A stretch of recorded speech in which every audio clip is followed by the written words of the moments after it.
Okay, I know I'm late on this one. American Vandal Season 1 came out last year. It never got under my radar. I heard very few people talking about it. Very few. Recently, I decided to check it out to see how it goes.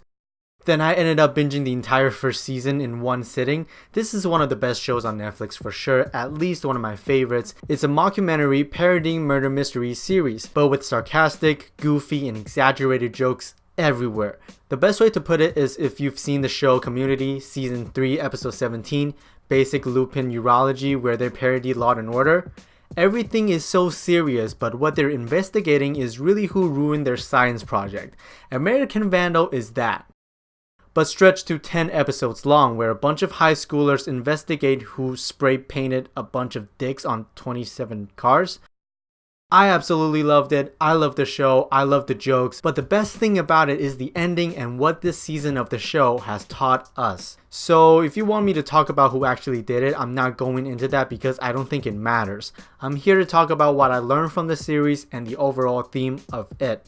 And that's what I'm gonna do. So let's just jump into it. Oh yeah, and then also spoiler alert again, if you haven't seen the show, go watch it on Netflix right now. Obviously, I recommend it a shit ton. I love the show, so we're gonna get into some spoiler. If you haven't seen it, get the fuck out, watch the show, come back, and we'll have some discussion. So in the show, we mainly follow two students who are documenting this whole thing while they try to figure out the truth, and as they do that, they discover some deep secrets of the people around them that they see and talk to every day, and start realizing that some people you think you know, you actually know nothing about them. That's what worked in American Vandal, right? The strongest bit of the entire series.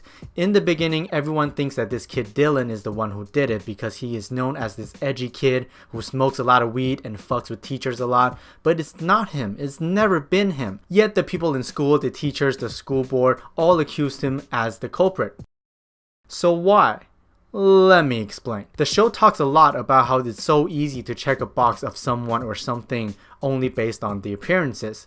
Bad, good, innocent, guilty. They look a certain way. I would say we are conditioned into making certain judgments on what and who people are only by what's on the surface. But I'm talking about, as cliche as it sounds, judging a book by its cover. Everyone is guilty of this. The people around you, your family, your friends, and most of all, the system in which you are in. I think American Vandal also reflects current society very well by exploring the system, specifically the education system in high school. Hate to bring this up, but we all know that school shooting incidents have been all-time high right now. Well, it's not a coincidence. Let me elaborate. This is related to American Vandal because it explores how when people, specifically the youth, more specifically high school students, are put into this dirty system that is already in place. You don't get good grades? Well, you will grow up as a scumbag with no jobs. You're the student president and a member in a shit ton of clubs? Oh, then you have a bright future. The thing is, nothing is predetermined. Like I said, a lot of times back when you were younger in high school, everything is so dead serious. If you didn't have any friends, then you would think that nobody likes you. My grade is shit. Well, fuck, my life is over. It is not after you grow up when you look back, nothing matters. 4 years in high school, how can anyone decide your future but yourself? This, of course, eventually leads to the next point I want to make. One can be influenced by anything, positively and or negatively. When you are you and everyone is telling you that you are someone else, over time you might actually become that someone else who you never wanted to become in the beginning. In other words, the individual might be corrupted just like Dylan did. He is this kid in high school. Dylan exists everywhere, anywhere. If you grew up in the United States and went to high school, then there's at least a group of Wayback Boys, and you know it. What I'm trying to say is that this is a character that has a reputation of being edgy or quote-unquote bad, that when anything bad happens, everyone immediately point their fingers at him. Yes, in the end, we found out that he wasn't the guy, he is a victim. But when everything and everyone starts crushing down on you, like the teacher who never believes in you, the girlfriend who cheats on you, the people who don't know you yet they still think you're guilty, you start to become the person that they say you are, which you are not. We're living in a society where one allegation can ruin someone's life,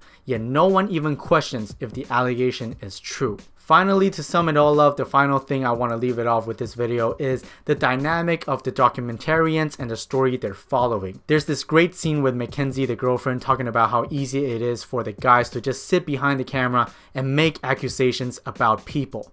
Again, this goes for everyone and everything around us. There's a certain meta-ness or meta-ism, I don't really know what the word is, behind it, because while the documentarians follow people around with a camera, accusing them for hiding behind a mask or a character, they are the ones who hide behind a camera and watch other people's problems themselves. American Vandal worked not only because everything that I just said, it worked also because of the way the filmmakers chose to tell the story. If you take the mockumentary style out, nothing will be the same as the story progresses, because the show is asking the audience to play detective with them. And if you take out the two students documenting this whole thing, the show wouldn't exist. Because while a documentarian is supposed to be objective, a fly on the wall who doesn't have any effect on the story, and yet they have more effect than anyone, because they are the ones who decide to tell it.